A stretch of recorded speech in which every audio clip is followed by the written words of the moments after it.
Hey, my name is Nishkarsh Sharma. I'm the founder of brandbuilding.tv, an e-commerce coaching company. Since 2017, my team and I have done over 35 crore rupees in sales in different e-commerce businesses that we run. Our top clients have done over 25 crore rupees in sales in their own e-commerce businesses, and I'm currently running an e-commerce brand which is doing 35 lakh rupees a month.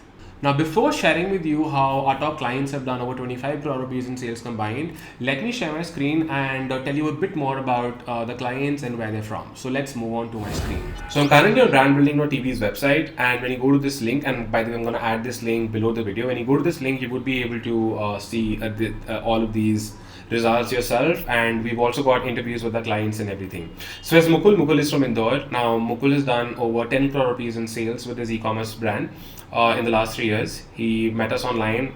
In fact, all of these guys met us online, and they started from mostly all of them started from zero.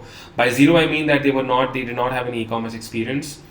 They did not have an idea which model they're gonna go for or anything. They did not have any products. They started from zero. In fact, most of them have done it without owning any inventory or products, which is cool, right? Has Venu's from Kerala. Veenu crossed $100,000 in 63 days, which is like 75 lakh rupees. Arun has done over 3 crore rupees in sales with his e-commerce brand. He's from Hyderabad. Aryan has done over 1.5 crore rupees in sales in the last 2 years with his e-commerce brands. He's from Chandigarh.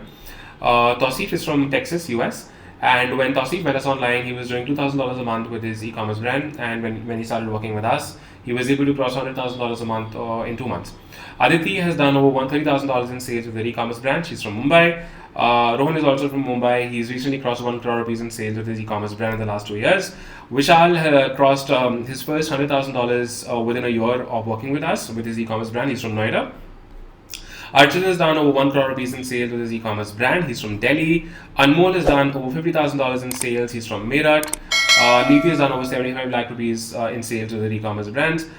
She's from Faridabad. Garbit has done over 75 lakh rupees in sales with his e-commerce brands. He's from Ghaziabad. Shubham has done over 2 crore rupees in sales with his e-commerce brand. He's from Canada. Arman has done over 75 lakh rupees in sales with his e-commerce brand as well, and he's from Delhi.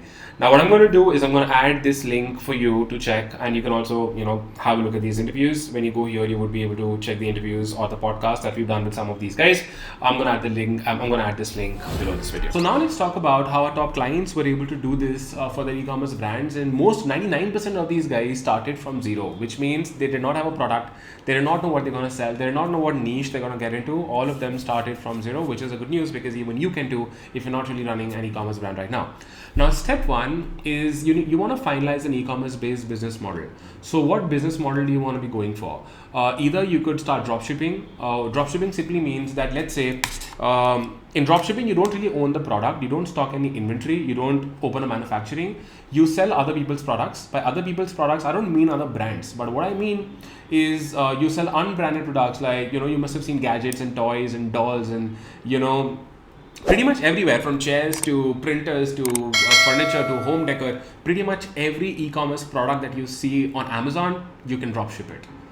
Pretty much everything, right? So you find a supplier who sells those products. You get sales on that product under your own brand, and when you get a sale, you share the customer information with the supplier, and he ships the product directly to your customer. That's what dropshipping is. So let's say you want to sell a pen, okay, and you run ads, or you just get traffic on your store, you get customers on your store, you get sales, and when you get a sale, the customer has already paid you or they've placed an order. You share the customer details with the supplier. They ship the product directly to your customer. That's how dropshipping works. There's another model called print on demand. Now, print on demand is also dropshipping, but it mostly involves selling of products that has printing involved. Products like printed t-shirts, mugs, hoodies, caps, pens, diaries, yoga mats, all of that. Leggings. There are over 300 to 400 different kinds of print on demand products that you can sell, like jewelry as well. A lot of them. So with POD, it's also dropshipping, but then you sell products that have printing involved, and here it's all about the design that you place on the product. Like, it's not about the product, it's more about the design. So what the t-shirt says, what the coat says, how the design looks, it's all about that. The third model is self-fulfillment. Now, in self-fulfillment, what you do is you stock some inventory. So let's say you want to sell dresses. So what you do is you buy 100 pieces or 50 pieces of dresses from a supplier all at once. You stock them in your warehouse, in your home or your office. You get sales and all of that. And when you get a sale, you ship to the customer directly using different shipping methods. Either you can work with a shipping aggregator if you want to sell within India, like Nimbus Post or ShipRocket. Or what you could do is if you want to sell abroad, you can use DHL and FedEx and all of these shipping methods. So in here, you fulfill the orders directly. So step one is you pick a business model. You pick what particular e-commerce business model you want to start with. Honestly, we've done all three of them. Okay, we've done all three of them. We are doing two of them even right now. So every model is great, and it depends on what model suits you the best, and you just pick it. It also depends on what kind of products you want to sell. So you pick one model and then you take it forward. Now step two is product research. Now in product research, you identify that what kind of products are you going to be selling. There are a trillion products you can sell, but what are those handful 10 or 20 products that you're going to start with? What all products are going to be there in your first collection. So to identify this, there are multiple things you can do. Now the easiest way to do this honestly is, what you want to do is you want to get access to an ad spy tool. An ad, or by ad I mean an advertisement. You want to get an ad spy tool. On an ad spy tool, and I'm going to add links to an ad spy tool below this video. So with these ad spy tools, you want to see that what kind of products are people selling right now using Facebook ads or TikTok ads or Google ads or whatever. Ideally, Facebook is what I recommend, because you can get results really fast. So you see that what kind of products are people selling, or what kind of products are killing it, what kind of products are getting the most views, what kind of ads are getting the most shares, most views, most results, and all of that. So these ad spy tools would be able to show you that.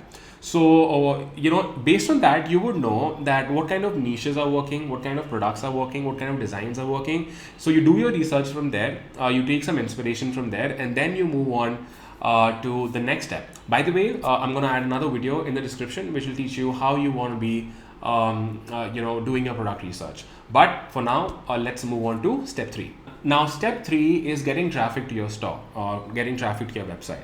Now, by traffic, I mean customers. Now, to get customers, the easiest and the fastest way to do it is using Facebook ads. So you run Facebook ads.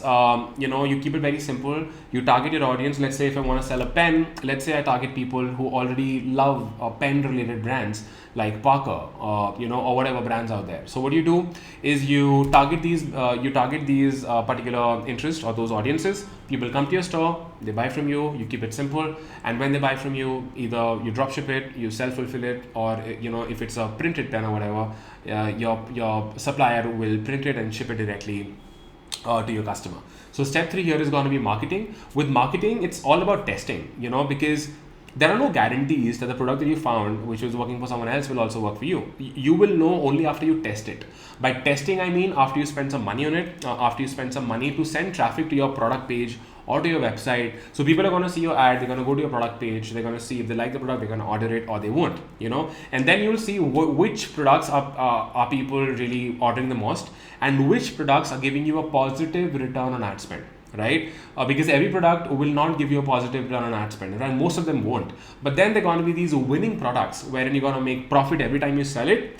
And then you're going to scale it, all right? And then we move on to step 4. Now in step 4 is all about running operations. So you continue fulfilling the orders, which means getting them shipped, giving customer support, building systems and processes, and rinsing and repeating the process.